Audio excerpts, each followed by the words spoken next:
I'm not, those are elections that have to be held within the caucus. I think the caucus doesn't need outside influences. I've offered to help the caucus after they come back in January. I've offered to help any way that I can as an unpaid advisor. They get what they pay for with the advice. That's all I told them.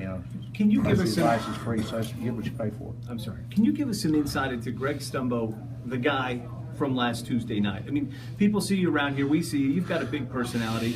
You're a very prideful guy. You're a guy who talks a lot when things are going on. You're a leader.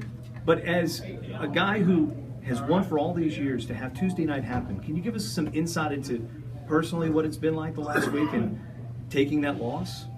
Well, when I got in this business, I made myself a promise that I'm not going to be bitter no matter what happens. It's a great honor to serve in the General Assembly.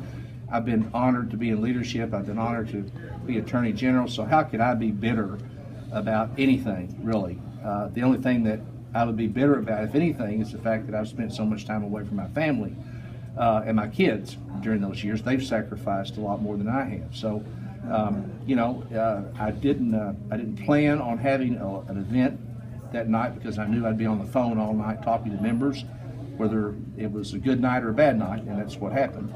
But life goes on. How tough has it been? Not been that bad.